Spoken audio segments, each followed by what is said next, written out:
Bron. The reason why is because Bron can control. He said Bron, Talil. Talil, he said Bron. You ready to go fight me, bro? He got Bron signatures added on him.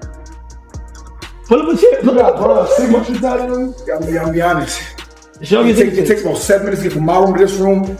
I was running full speed to come see your answer in person because you never played against Jordan. You never played against Jordan. No. So there's no way you can say Jordan is better than Bron. No, hold on. I want to make a serious reasoning though. So Bron because why? It's Bron because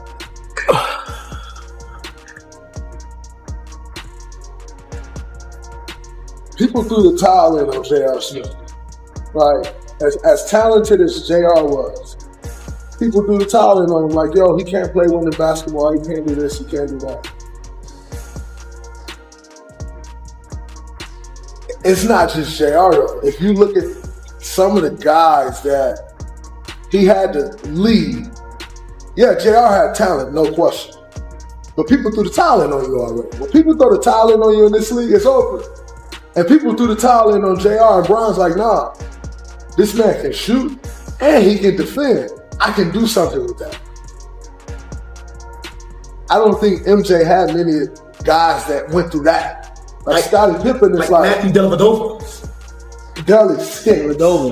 Like Matt. He won 2 games in the NBA Finals with Deli stinks. Matthew Dellavedova. It's fucking terrible. I got a lot of Stephen Curry around. I got a lot of respect for Deli. Stinks. I respect his game. Completely stinks. Like he can win with like guys like that. Man, it's so hard to win in this league, bro. To win with guys like that. MJ wasn't winning with Matthew Dellavedova. I mean, unless they thought that of Steve Kerr, but he wasn't winning with Matthew. I just think Bron's a point guard, man. Like, he controlled everything that happened on the floor. Right. The triangle kind of controls stuff for you. Now, don't get me wrong, MJ is MJ. No disrespect to MJ. But the triangle, you don't have to control everything. Few arguments in NBA history ignite passion like the never-ending showdown between Michael Jordan and LeBron James. And while fans can trade stats and throw around bold opinions all day, there's always been one unspoken rule: respect the truth. Without that, the whole debate collapses into meaningless noise. And Draymond Green didn't just ignore that rule. He bulldozed it with a comment that made the entire basketball community groan. He actually placed Scottie Pippen, a defensive powerhouse, 7-time All-Star, 10-time All-Defensive Selection, Hall of Famer, and critical pillar of a dynasty, in the same category as Matthew Dellavedova, a scrappy role player known more for hustle than historic impact. That wasn't an opinion, it was basketball blasphemy. That kind of take doesn't just miss the mark. It tramples on championships, wipes away legacies, and mocks one of the most dangerous duos the NBA has ever witnessed. You can debate the GOAT all day long, but shrinking Scottie Pippen down to Delly level and acting like Jordan built a dynasty with nobodies turns a legendary discussion into pure comedy. It disrespects everyone who watched Jordan and Pippen dominate the 90s with fear and precision.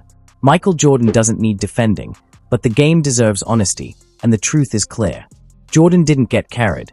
He was the one doing the heavy lifting, elevating teammates, rebuilding a broken franchise into a global powerhouse, and creating greatness step by step.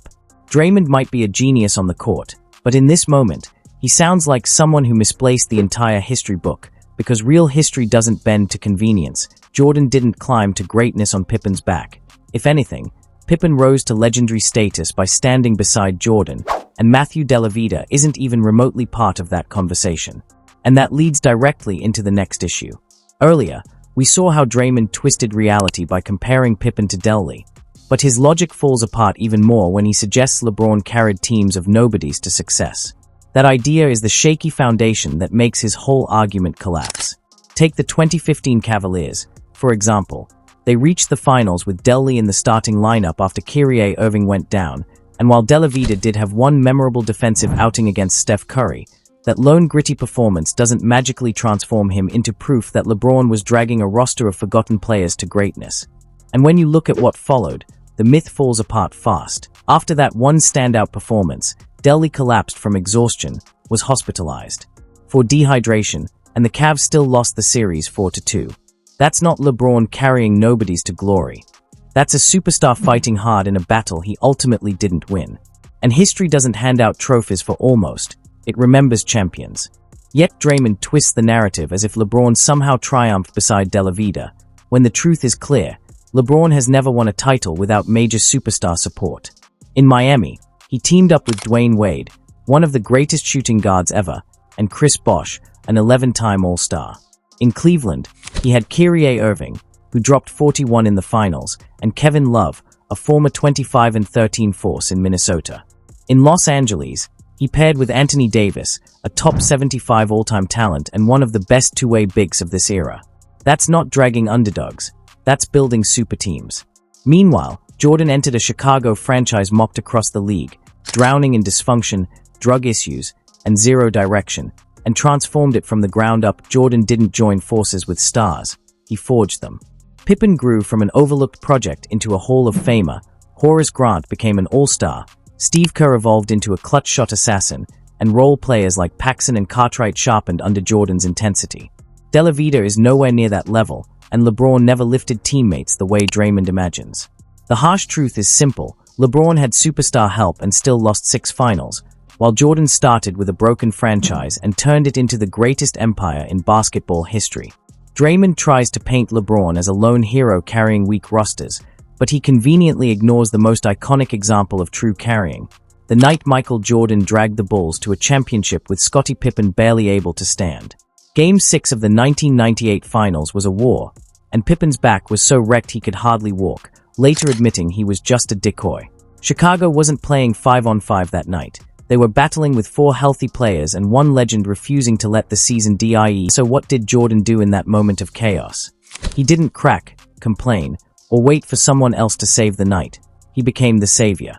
He put up 45 points in a defensive slugfest, stripped the ball from Karl Malone in the biggest possession of the game, and with 5.2 seconds left, calmly rose for a jumper that felt like time itself stopped before it splashed through the net, sealing his 6th championship. That wasn't just a victory, that was the stuff legends are carved from. Jordan dragged a battered roster across the finish line for a title, not just a few gritty games like LeBron alongside Delhi before losing the series. And that's the real separation. LeBron gets applauded for staying competitive with role players, while Jordan gets immortalized for winning it all with a wounded squad. That level of carrying is something LeBron has never reached, and no amount of spin from Draymond can rewrite it. Jordan didn't thrive when conditions were perfect. He dominated when everything was falling apart. Jordan won when everything around him was breaking down, and in that chaos he etched a moment the basketball world will never forget. One man, one shot, one heartbeat, and the entire planet froze in respect. LeBron James has never been without superstar support, no matter how loudly Draymond Green tries to argue otherwise. At every stage of his career, LeBron aligned himself with elite talent. In Miami, he joined forces with Dwayne Wade, one of the greatest shooting guards ever, and Chris Bosh, an 11-time All-Star, forming a full-blown super team. In Cleveland, he teamed up with Kyrie Irving, a generational ball-handling magician who dropped 41 in the finals, and Kevin Love, a 25-13 powerhouse in Minnesota. Those weren't role players, they were established stars.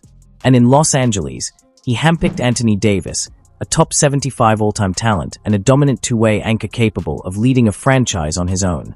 That's not carrying, it's choosing Hall of Fame partners to share the load. And even with all that star power beside him, LeBron still came up short 6 times on the biggest stage.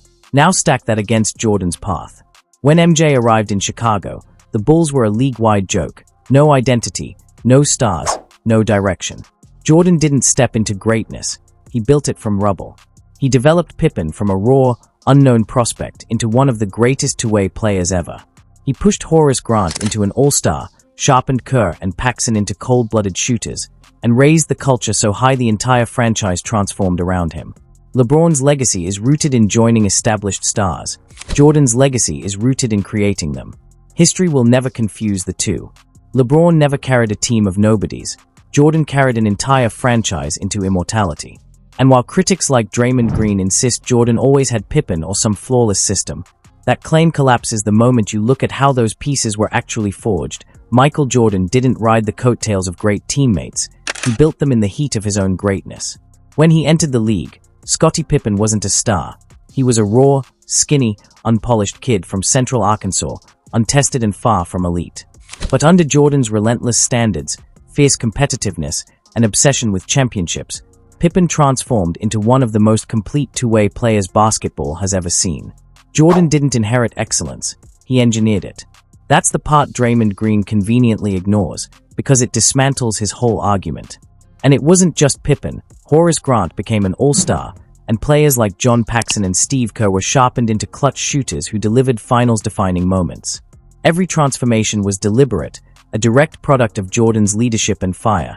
Bill Cartwright, Luke Longley, Tony Kukoc, all of them rose because Jordan demanded they rise or be left behind. This is the part too many still don't get. Jordan didn't just pass the ball to open shooters. He created a culture where mediocrity couldn't survive. He pushed harder, expected more, and transformed teammates into warriors. Some cracked under the pressure, but those who endured, Pippen, Kerr, Paxson, Grant, became immortal. Now look at LeBron. He didn't mold anyone. He joined forces with stars who were already elite: Wade, Bosh, Kyrie, Love, Davis. These were proven, polished champions. LeBron partnered with greatness. Jordan created it. That's why comparing Pippen to Della Vida isn't just wrong. It's laughable.